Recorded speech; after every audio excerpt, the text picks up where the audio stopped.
आज की वीडियो में मैं आपको कोई भी फालतू बात या फालतू लॉजिक्स नहीं देने वाला, जैसे कि ब्रैंडन की स्ट्रेटेजी अच्छी थी इसलिए ऐश का चार्जर्ड हार गया, या ऐश के चार्जर्ड ने खुद को सेस्मिक टॉस दे दिया इसलिए ऐश का चार्जर्ड हार गया। ये सब फालतू के लॉजिक्स मैं आपको इस वीडियो में बिल्कुल भी नहीं देने वाला। इस वीडियो में मैं आपको जो पॉइंट्स बताऊंगा या मैं जो आपको रीजंस बताऊंगा वो आज तक आपको किसी ने भी नहीं बताया होगा। ये रीज़न बिल्कुल अलग है यार। जब से ऐश का चार्जर्ड ब्रैंडन के डेस्कटॉप से हारा है ना, तब से ऐश के चार्जर्ड की बहुत बेइज्जती हुई है एंड बहुत सारे लोग चार्जर्ड का बहुत मजाक उड़ाते हैं सिर्फ इसलिए कि वो ब्रैंडन के डेस्कटॉप से हार गया। लेकिन आज तक किसी ने भी वो रियल रीज़न नहीं बताया है कि आखिर क्यों ऐश का चार्जर्ड ब्रैंडन के डेस्कटॉप से हार गया। एंड जो रीज़न मैं आपको इस वीडियो में बताने वाला हूँ ना, वो रीज़न पूरे यूट्यूब पे आज तक किसी ने भी नहीं बताया। एंड वो रीज़न सबसे ज़्यादा लॉजिकल एंड सबसे ज़्यादा सेंसिबल रीज़न है। सो गाइस चलिए वीडियो को स्टार्ट करते हैं। गाइस आप लोगों को पता है उस एपिसोड को बहुत सारे लोगों ने ठीक से समझा ही नहीं। उस एपिसोड में जानबूझकर ऐश के चार्जर्ड को कमज़ोर दिखाया गया था।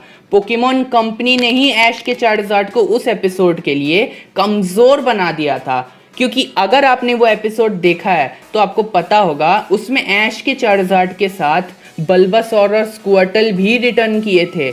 और अगर ऐश के चार्जर्ड को पोकेमॉन कंपनी हराती नहीं या कमज़ोर नहीं बनाती तो ये बात आप सबको भी पता है, ये बात चार्जर्ड हेटर्स तक को पता है कि अगर पोकेमॉन कंपनी ऐश के चार्जर्ड को कमज़ोर नहीं बनाती या हराती नहीं तो ऐश का चार्जर्ड ब्रैंडन के सारे पोकेमॉन्स को अकेले हरा देता। और अगर ऐश का चार्जर्ड ब्रैंडन के सारे पोकेमॉन्स को अकेले हरा देता तो बल्बासौर और स्क्वर्टल को मौका ही नहीं मिलता लड़ने का, या बल्बासौर और स्क्वर्टल को मौका ही नहीं मिलता अपना पावर दिखाने का। एंड इसीलिए ऐश के चार्जर्ड को उस एपिसोड में कमज़ोर दिखाया गया है, समझे। वरना अगर जिस चार्जर्ड ने आर्टिक्यूनो से फाइट की थी वो चार्जर्ड ब्रैंडन से लड़ता तो मैं 101% श्योर हूँ कि वो अकेला ही ब्रैंडन के सारे पोकेमॉन्स को हरा देता।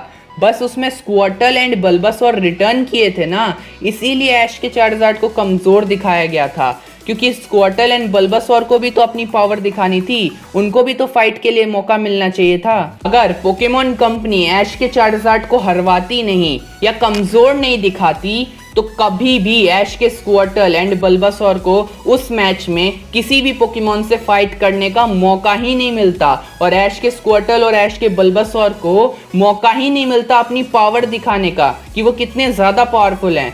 इसीलिए ऐश के चार्जर्ड को कमज़ोर दिखाया गया था। और ये कॉमन सेंस की भी बात है कि कोई भी पोकेमॉन, सिर्फ चार्जर्ड की बात नहीं कर रहा मैं, कोई भी पोकेमॉन जितना ज़्यादा ट्रेनिंग करता है उतना ज़्यादा पावरफुल बनता है। तो जिस चार्जर्ड ने आर्टिक्यूनो को हराया, आर्टिक्यूनो जैसे लेजेंडरी पोकेमॉन को हराया, वो चार्जर्ड अगर और ज़्यादा ट्रेनिंग करेगा तो क्या वो एक डेस्कटॉप से हार जाएगा? मतलब कोई सेंस या कोई लॉजिक बना रही है ये चीज़? ये देखो, ये है होइन के चार्जर्ड जिसने आर्टिक्यूनो से फाइट की थी, उसका फ्लेम थ्रोअर देखो कितना ज़्यादा पावरफुल फ्लेम थ्रोअर है। और जब वही चार्जर्ड थोड़ा और ट्रेनिंग करके आता है ब्रैंडन के डेस्कटॉप से लड़ने, तब उसका फ्लेम थ्रोअर देखो कितना बेकार फ्लेम थ्रोअर है। इससे अच्छा फ्लेम थ्रोअर तो ऐश का टॉरकॉल मार लेता है, समझ रहे हो? मतलब ये चीज़ कोई सेंस या कोई लॉजिक नहीं बनाती है कि एक पोकेमॉन जिसके पास एक पावरफुल फ्लेम थ्रोअर है वो जब और ट्रेनिंग करके आता है तो उसका फ्लेम थ्रोअर पहले से भी बेकार हो जाता है। कोई सेंस या कोई लॉजिक नहीं बनाता है भाई ये चीज़। इसका मतलब तो यही है कि पोकेमॉन कंपनी ने जानबूझ के चार्जर्ड को कमज़ोर दिखाया ताकि स्क्वर्टल एंड बल्बासौर को चांस मिले भाई कुछ करने का, समझ रहे हो?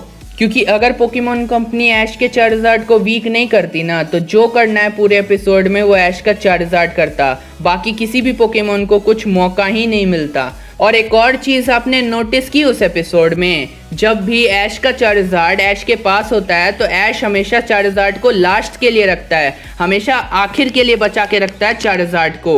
लेकिन उस एपिसोड में पहली बार ऐसा हुआ कि ऐश ने चार्जर्ड को सबसे पहले यूज़ किया। पर ऐसा क्यों?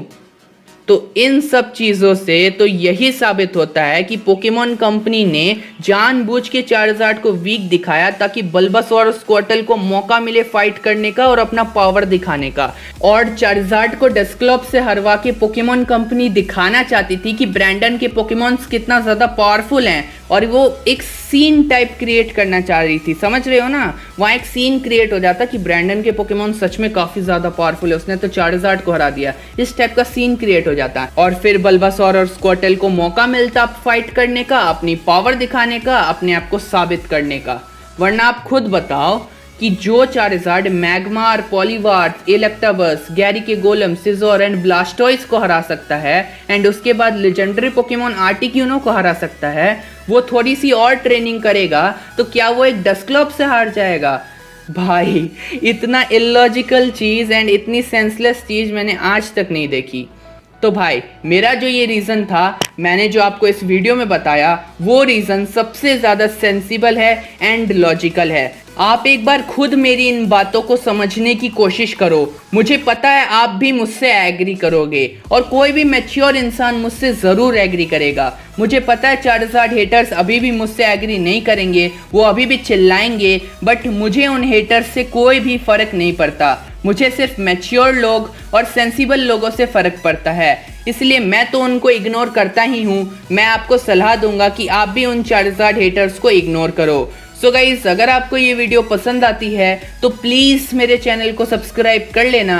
सो बाय बाय और मिलते हैं अगली वीडियो में।